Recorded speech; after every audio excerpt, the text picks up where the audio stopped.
आज के सेशन में हम लोग देखेंगे माइनस सिलेंडर का यूज हम लोग कैसे करते हैं। एक्चुअली माइनस सिलेंडर का यूज कैसे करते हैं कहने का मतलब ये है कि माइनस सिलेंडर और जब प्लस सिलेंडर का हम लोग यूज कर रहे होते हैं तो बेसिक डिफरेंस क्या आ रही होती है। जैसा कि हम लोग माइनस सिलेंडर में पहले देख चुके हैं कि प्लस और माइनस का यूज कैसे करते हैं, बट फिर भी अगर सिर्फ हम पार्टिकुलरली माइनस का बात कर रहे हैं तो क्या गेम चल रही होगी वो ऐसे समझो। सपोज मानो ये +4 राइट, -2 180 ये है, एक पावर है। अब क्या है, मान लो कि ये आई है, यहाँ से रेटिनोस्कोपी हम कर रहे हैं, ये 180 रीजन है, ये 90 रीजन है। अब यहाँ पे 4 है, यहाँ पे 2 है, यहाँ पे 4 है। मान लो ये रिफ्रैक्टिव एरर जो पहले से है आई में, राइट। अब क्या है कि अगर सपोज ये तुम्हारा रेटिनोस्कोपी प्लेन है तो अगर हम पहली बार राइट स्फेयर पावर रखें और जब माइनस सिलेंडर का यूज कर रहे होते हैं ना तो स्फेयर पावर का क्या होता है फंडा कि ये पहले वाला जो मोर हाइपरोपिक रीजन है ना उसको करेक्ट करेगा, राइट। उसके बाद क्या इस पार्ट को यहाँ पर ला देगी, समझ रहे हो पॉइंट। क्योंकि स्फेयर का क्या ऑल मेरिडियन में सेम पावर है। अब जब सारे मेरिडियन में पावर सेम है तो इस तरफ ले आई, मतलब मैक्सिमम अब क्या हो गया, फॉग हो गई है आई। अब जब सेकेंड बार आप रखोगे ना ये सिलेंडर माइनस सिलेंडर तो क्या होगी कि इस वाले पार्ट को फिर से बैक करेगी इमेज को माइनस सिलेंडर रखते हुए, तब कहीं ना कहीं यहाँ पे दोनों आई को फिक्सेट कर पाएगा, दोनों रे को। ये हो गई केस, माइनस के केस में हम लोग देख रहे होंगे। केस डिस्कस करें कि कौन से वाले पार्ट में क्या एब्जॉर्ब करेंगे, कौन से वाले पार्ट में कितना तक हद तक सही है। जैसे अगर हम केस का बात करें कि एक एक केस को अगर हम देखना शुरू करें ना, मान लो simple hyperopic right astigmatism, simple myopic astigmatism, compound hyperopic astigmatism right, compound myopic astigmatism और मिक्स्ड एस्टिग्मेटिज्म। तो ये सारे बात हैं। अब अगर माइनस सिलेंडर का हम यूज़ देखें सपोज, तो हम अगर इस ग्राफ को ड्रॉ करें, ये 0, ये +1, ये +2, सिलेंडर की बात कर रहे हैं यहाँ पे, राइट। अब इस वाले पार्ट में हम देखेंगे क्या, यहाँ पे हम कुछ सीरीज लिखने वाले हैं। तो इस वाले पार्ट में हम क्या एब्जॉर्ब करेंगे ये डिसाइड करेगी कि हम बेसिकली स्फेरिकल पॉइंट को पहले हाइपरोपिक। अब क्या है, प्लस सील और माइनस सील में बेसिक डिफरेंस ये है कि प्लस सील का यूज हम तभी कर रहे होते कि जब हम प्लस का यूज करते हैं मोर हाइपरोपिक लिस्ट मायोपिक के करेक्शन के लिए, और माइनस का यूज करते हैं मोर मायोपिक लिस्ट हाइपरोपिक, राइट। अब अगर हम एब्रीविएशन की बात करें इसमें, तो अगर हम प्लस लिखते हैं राइट तो यहाँ प्लस मतलब होगा विथ मूवमेंट, ठीक है। माइनस लिखते हैं मतलब अगेंस्ट मूवमेंट, और 0 मतलब न्यूट्रल। ये 0 नहीं, हाँ ये 0 राइट, मतलब न्यूट्रल, ऐसा हम यूज करेंगे। तो सिंपल हाइपरोपिक है तो फर्स्ट पॉइंट जो हम फोकस करेंगे वो बीथ होगी, राइट। बीथ होगी मतलब जब रेटिनोस्कोपी से हम एब्जॉर्ब कर रहे होंगे ना तो वो पहले बीथ वाला पार्ट रहेंगे, और सेकेंड वाला मेरिडियन क्या होगा 0, क्योंकि सिंपल है तो एक तो रेटिना पे है ही तो इसमें कुछ करना ही नहीं ना अपन को। मायोपिक, सिंपल मायोपिक एस्टिग्मेटिज्म, तो पहला वाला जो मेरिडियन हम फोकस करेंगे वो 0 होगी क्योंकि न्यूट्रल है। सेकेंड मेरिडियन में क्या होगी, अगेंस्ट मोशन दे रही होगी, मतलब माइनस मतलब अगेंस्ट मोशन। कंपाउंड हाइपरोपिक की बात करें तो दोनों मेरिडियन बीथ ही होगी, बट माइनस लेंस का अगर यूज करें तो एक में बहुत ज़्यादा बीथ होगी, भर की बीथ होगी, भर की बीथ मतलब बहुत ज़्यादा बीथ होगी, और एक में उससे थोड़ा कम बीथ होगी लेकिन होगी बीथ ही, राइट। अब कैसे, अभी जो बताया ना, मान लो कि ये 180 है, ये 90 है, तो ये वाला रीजन यहाँ आएगा, तो ये वाला रीजन और यहाँ आएगा, और रेटिनोस्कोप इस प्लेन पे, तो फिर इधर करोगे तभी तो माइनस सिलेंडर का यूज किए हो तुम यहाँ पे। माइनस सिलेंडर मतलब प्लेनो कॉन्केव लेंस, राइट। और प्लस में क्या हो रही थी, प्लस सिलेंडर, ये माइनस सिलेंडर की बात थी, राइट, माइनस सिलेंडर की बात है। और प्लस सिलेंडर में हम बेसिकली क्या कर रहे होते हैं, स्फेरिकल से लिस्ट हाइपरोपिक रीजन को पहले करेक्ट कर लो, और उसके बाद अब मान लो कि ये पॉइंट है तुम्हारा, राइट। सेम मान लो ये 180 है, ये 90 है, ऐसे हम पहले डिस्कस कर चुके हैं, बट यहाँ इसलिए कि ताकि आप कंपेरिजन कर पाओ। अब मान लो +2 है, -2 एक्सिस 90, सॉरी +2 एक्सिस 90, ऐसा कोई पावर है, +2 ऐसे देखो, ये 180 है, ये 90 है, राइट। पावर क्या है, +2 एक्सिस 90, क्यों, बहुत की माइंड में आ रहे हो ये क्यों, क्योंकि यही वैल्यू को कन्वर्ट करोगे तो ये वाला पावर पे चली जाएगी। आई थिंक सो पहले जो हम एग्जाम्पल में लिए थे। अब देखो वो ऐसा है, जब प्लस स्फेरिकल रखे थे हम लोग तो वो थोड़ी सी आगे आई थी, स्फेरिकल है तो सब मेरिडियन को आगे की ओर खींचेगी, रेटिना के टुवर्ड्स ला रही होगी ना, तो इस वाले पार्ट को भी यहाँ लाएगी, राइट। अब ये वाला पार्ट मान लो रेटिना से कॉन्साइड कर गया, तो अब यहाँ पे जैसे ही तुम प्लेनो कॉन्वेक्स रखोगे तो ये वाला पार्ट भी तो रेटिना से फिर से आसानी से आ जाएगी। तो +2 वाले में ये गेम चल रही होती है कि हम आसानी से प्लस सिलेंडर में मोर हाइपरोपिक लिस्ट मायोपिक रीजन आसानी से करेक्ट हो जाती है, और माइनस सिलेंडर में मोर मायोपिक लिस्ट हाइपरोपिक का यूज करते हैं। और बेसिकली ऑब्जेक्टिव फाइंडिंग में आप दोनों भी कर सकते हो, कोई प्रॉब्लम नहीं है, बट प्रैक्टिस दोनों में होनी चाहिए। क्यों, अभी बताते हैं। ये अगर देख लेते हो कंपाउंड मायोपिक में क्या है, दोनों अगेंस्ट दिखेगी आपको, और मिक्स्ड में एक में विथ, ओ सॉरी यहाँ तो हम लैंग्वेज लिख दिए, यहाँ तो हमें वो नोट एब्रीविएशन वो नोटेशन यूज करना था। हाइपरोपिक मतलब प्लस है, इसमें विथ दिखेगी, राइट। मायोपिक है माइनस है, माइनस है, एक में विथ एक में माइनस, ये एब्जॉर्ब करना है पहले, तब रिफ्रैक्शन सही जा रही है। अब क्वेश्चन ये आ रही होगी कि ये सारे जो फाइंडिंग हम कर रहे हैं, राइट, इसके कंक्लूजन कैसे निकलेंगे। अब देखो एक बात बताओ, रेटिनोस्कोपी का पहले वाले पार्ट में हम ये बता चुके थे कि मायोपिया हो, अगेंस्ट मूवमेंट आओ तो बहुत डिफिकल्ट होती है रिफ्लेक्स को न्यूट्रल करने में। तो कॉन्केव पर आ जाओ, अब न्यूट्रल करो। अब यहाँ पे डाउट आ रही होगी कि क्या कॉन्केव में भी आने के बाद, अब मान लो कि मायोपिक, अब डाउट ये हो रही होगी सबकी, और डाउट अगर हम बता दें पहले, वैसे बहुतों की आ रही होगी, अब बाद में तुम लोग कमेंट सेक्शन में डालोगे डाउट, राइट, तो वो डाउट हम यहीं ख़त्म कर दें। ऐसा बात है, ऐसा सोचो, तुम ऐसा सोचोगे कि मान लो विथ मूवमेंट आ रही है, राइट, तो प्लस से न्यूट्रल करते हैं, ये तो सही है, राइट। माइनस मूवमेंट आ रही है, सॉरी अगेंस्ट मूवमेंट आ रही है, तो माइनस से न्यूट्रल करते हैं, राइट। ऐसा प्लेन मिरर में, ये बिल्कुल ये माइलस्टोन पॉइंट है, इसे याद रखो। मेन मिरर में, प्लेन मिरर में अगर हम कॉनकेव साइड आ जाएं, अब सवाल आती है कि कॉनकेव साइड क्यों हो जाए। तो अब ऐसा सोचो कि अब तक के जितना भी रिफ्रैक्शन हम लोग पढ़े ना, वो सब एक नॉर्मल रिफ्रैक्शन करने के लिए रिस्पॉन्सिबल था। अब हम अगर कॉनकेव मिरर का बात करें रेटिनोस्कोपी में, तो ये उन स्टूडेंट के लिए जो थोड़ा काबिल बनना चाहते हैं रेटिनोस्कोपी में, मतलब थोड़ा बाहुबली बनना चाहते हैं, राइट। अब बाहुबली काबिल का सेंस क्या है, बाहुबली काबिल का ये सेंस है कि ये सारे टेक्निक नॉर्मल स्टूडेंट कर लेंगे, बट कॉनकेव में थोड़ा सा अलग डिफरेंस आती है, वो सिर्फ एक स्पेशल स्टूडेंट कर सकता है। वो स्पेशल कुछ अलग नहीं होता, आप ही में से कोई एक होता है जो उस पर दिमाग लगा रहा होता है। अब वो अगर दिमाग लगाए तो क्या लगाएगा वो बताते हैं, कैसे वो सोचो कि आप भी लगा सकते हो उससे, सिंपल सी बात है। आप ऐसा सोचो, अगेंस्ट देख रहे हो मूवमेंट, देख रहे हो तो ठीक है। अब अगर कोई मूवमेंट, ऐसा सोचो अगर कोई मूवमेंट बीथ है तो प्लस से न्यूट्रल कर लिया प्लेन मिरर इफेक्ट में, अगेंस्ट आ रही है तो न्यूट्रल तो होगी नहीं पहले भाई साहब, आपसे बहुत डिफिकल्टी आने वाली है।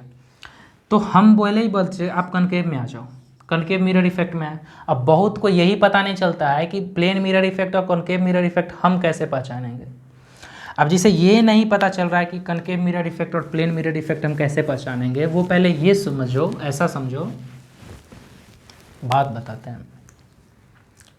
जो पुराना वाला रेटिनोस्कोप था ना, वेल्केन वाला, मतलब पुराना मॉडल वेल्केन वाला, उस वाले में क्या था, अभी वाले में क्या है कि ऊपर वाले में प्लेन मिरर इफेक्ट है। अभी ऐसा सोच लो, ये जो मॉडर्न हम लोग यूज करते हैं ना 360 स्ट्रिक रिफ्लेक्स, उसमें क्या है, अगर आपका स्ट्रिप था ना, ये अप है मतलब प्लेन मिरर इफेक्ट है, राइट, और डाउन है अगर तो कॉनकेव मिरर इफेक्ट है। और पुराने वाला अगर वेलकॉन का अगर आप यूज कर रहे हो तो इसका वाइस वर्सा कर दो, अप है मतलब कॉनकेव है और लो है मतलब प्लेन है। अब 2-4 कॉन्वेक्स बोल दिया होगा, मतलब 2-4 बोल दिया होगा, आई मीन सोच रहा होगा, ऐसा ही होता है, कॉन्वेक्स नहीं है, राइट। इफेक्ट ये कॉन्वेक्स दे रहा होगा, कन्वर्ज करेगी लाइट को, बट मिरर कॉनकेव यूज होती है।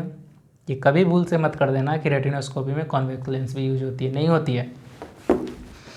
ये सारी बातें सही, सिर्फ कॉनकेव का हम बात करें, सिर्फ कॉनकेव मिरर की ना, तो कॉनकेव मिरर आप यहाँ देखो, जब अगेंस्ट देखो ना, तो प्लेन में बोले थे अगर जब मायोपिक हो ज़्यादा हो तो क्या करो, अगर आपको ज़्यादा कॉनकेव मिरर यूज करना चाहते हो तो क्या करो, एक तो रिफाइनमेंट के टाइम यूज कर रहे होते हो, अगर बीच दिख रही है तो मान लो कोई पावर प्लेन मिरर से अगर न्यूट्रल किए हो, इसमें भी न्यूट्रल होनी चाहिए, राइट। और सेकंड, अगर अगेंस्ट मूवमेंट देख रहे हो और कनकेव का यूज करना चाहते हो आप, तो सिंपल सा ऐसा सोचो कि जब अगेंस्ट देख रहे हो तो रिफ्लेक्स चेंज करो, कॉनकेव वाले पार्ट में आ जाओ, तो अब आपको रिफ्लेक्स क्या दिखेगी, बीथ, राइट। अब इसे कैसे न्यूट्रल करना, अब बीथ देखेगी तो ऐसा नहीं कि प्लस से न्यूट्रल कर दो, क्योंकि प्लेन मिरर में हम लोग पहले से ये पढ़ते आए हैं कि प्लेन मिरर में बीथ दिखे तो प्लस से न्यूट्रल करते हैं। अब जब यहाँ तुम कॉनकेव की हो ना, तो न्यूट्रल तुम्हें माइनस लेंस से ही करना है, ये पॉइंट है, सबसे बड़ी बात है। और अगर इसमें आपको अगेंस्ट दिखे तो प्लस लेंस से करना है। और कहो क्यों, ऐसा सोचो ना, कॉनकेव मिरर है, अगेंस्ट दिख रहा है, प्लेन में भी दिख रहा था, अगेंस्ट, ऐसा सोचो, प्लेन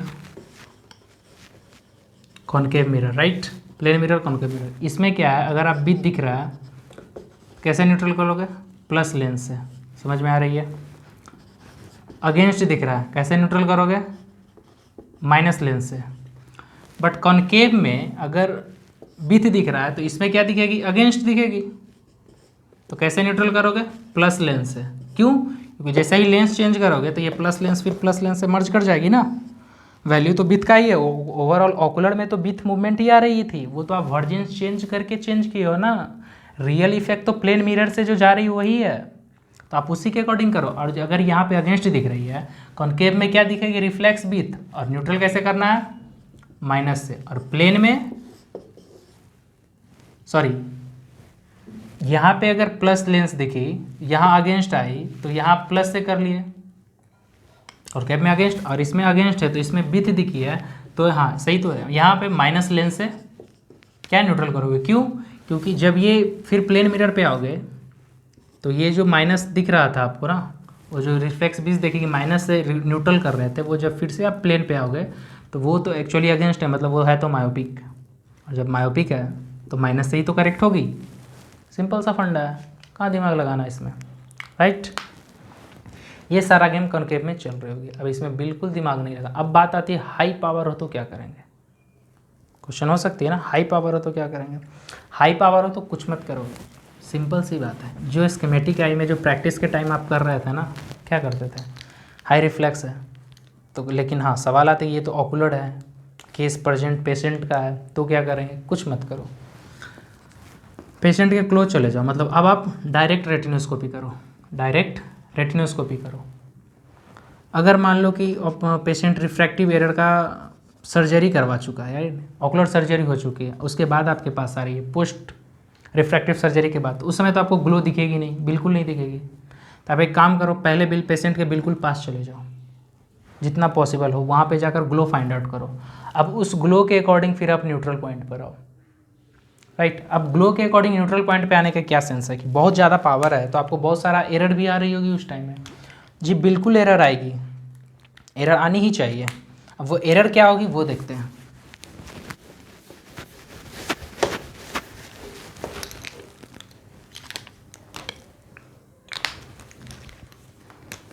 वो एरर ये आ रही होगी कि सपोज मानो ये आई है, राइट।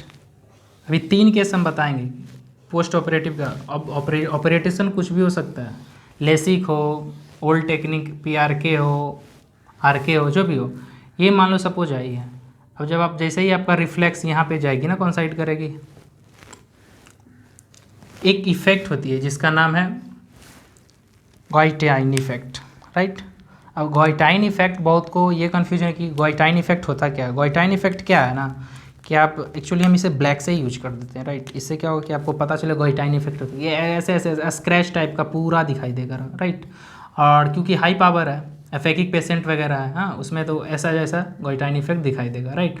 अब ये ग्लो समझ में नहीं आएगी आपको कि ग्लो क्या चल रहा है। मान लो ये आई है ना, तो ये कहानी चल रही होगी, ऐसा अगर आई है तो ये कहानी चल रही है आई में, समझ में। और दूसरी बात, जब एक्सिस आपका ऑकुलर रेटिन सेंट्रल एक्सिस से मर्ज कर जाएगी ना, तो एक और एरर ये आएगी कि आप लाख मेहनत कर दो ना, आपको फालतू का रिफ्लेक्स दिखाई देगा। यहाँ पे एक सेंटर में आ जाएगी, यहाँ पेरीफेरी में आ गई तो समझ जाओ कि हाई पावर है, यानी हाई प्लस पावर की वजह से पेरीफेरी क्लेजनेस दिखाई दे रही। तो पावर को लो करो, नॉर्मली भी आ रही है तो भी, अगर पोस्ट ऑपरेटिव पेशेंट है तो भी।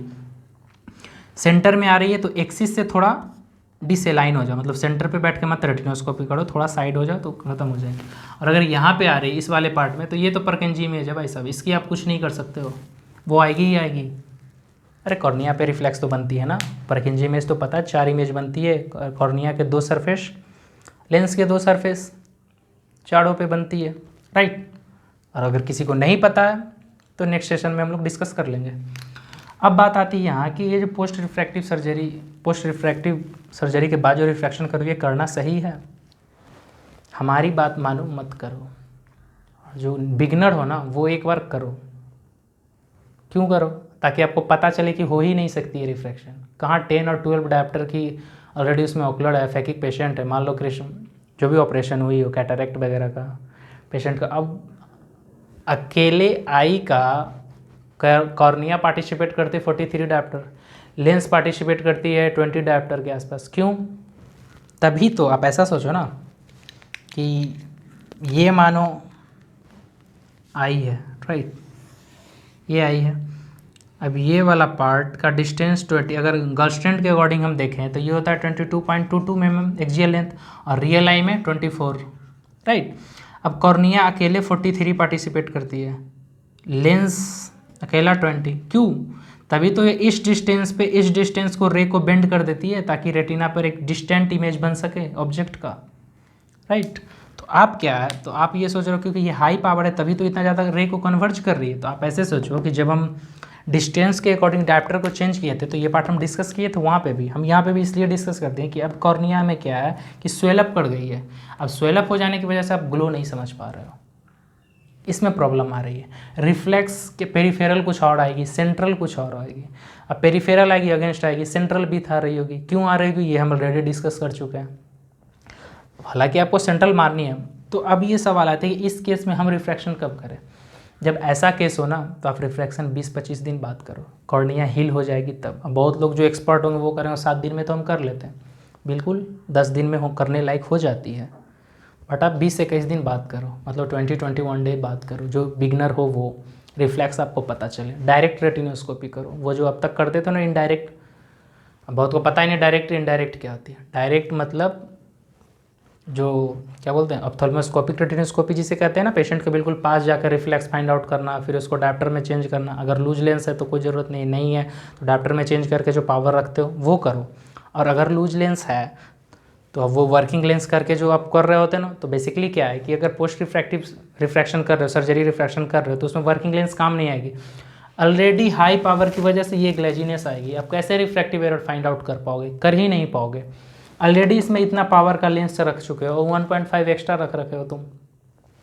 उसमें क्या होता है डिस्टेंस में ना, अब क्या करो सोचो कि जिस डिस्टेंस पे गए वो पावर, रेटिनोस्कोपी खुद का 3 से 4 सेंटीमीटर विड्थ होती है उसकी, वो भी तो पावर में कम सबमिट होगी क्योंकि आई के बहुत पास क्लोज चल गए हो ना। तो इसलिए ये सारा पावर को मेजरमेंट करो सेंटीमीटर में, फिर उसको पावर में डाइवर्ट करो, फिर उस पावर को पुट करो, कुछ ना आ जाएगी। अब बहुत की बात, हमें तो कुछ ग्लो भी नहीं दिख रहा होगा, बहुत को ऐसा डाउट होगा जो अब तक कभी फेस किया होगा ऐसा पेशेंट को। तो जिसे ग्लो नहीं दिख रहा है, एक काम करो, एक बार +10 डायप्टर यूज करो, फिर उस पर -10 डायप्टर, किसी एक में तो आपको हल्का ग्लो दिखेगी। अब वो ही ग्लो को पकड़ के चलो। अब कहो कैसे? जैसे इन्हेंसमेंट कर रहे होते हैं ना, इन्हेंस हो रही होती है तभी हम लोग पावर आगे बढ़ाते हैं, नहीं इन्हेंसमेंट होती है तो नहीं बढ़ा रहे होते हैं, मतलब इन्हेंसमेंट टेक्निक रोक देते हैं। वैसे ही +10 में अगर थोड़ा सा भी ग्लो दिखे तो +10 को ही रेफरेंस पॉइंट लेके आगे बढ़ते चलो, 12-15 करो। माइनस में अगर दिख रही है तो माइनस को ही लेकर चलो, आसानी से हो जाएगी, राइट। और इसमें ना ऐसे केस में ना सिलेंडर को फाइंड आउट पर मत जाओ, कभी सिलेंडर नहीं आएगी फाइनल तो क्या करें? सिलेंडर फाइनल नहीं आएगी, सिलेंडर ग्रॉस में काम चला लो ना। आप अपना ऑब्जेक्टिव रेटिनोस्कोपी से सिलेंडर का फाइंड आउट पे मत टिक जाओ कि हम तो अब निकालेंगे ही भाई साहब, नहीं निकलेगी, खामखा दिमाग लगा रहे हो। ऑब्जेक्टिव से सब्जेक्टिव रिफ्रैक्शन पे सिलेंडर का फाइंड आउट कर लो ना, पेशेंट से पूछो ये वाला ये वाला ये वाला, 2-3 में तो पेशेंट बोल ही देगा क्योंकि उतना दिन से रिफ्रैक्शन कर रहे होगे तो आपको भी कमांड आ गई। और जो न्यूअर हो बिगनर हो सिलेंडर को डायरेक्ट रखो, 2-4 बार मूव करो, आ जाएगी। That's it. So I think so retinoscopy complete. So thank you.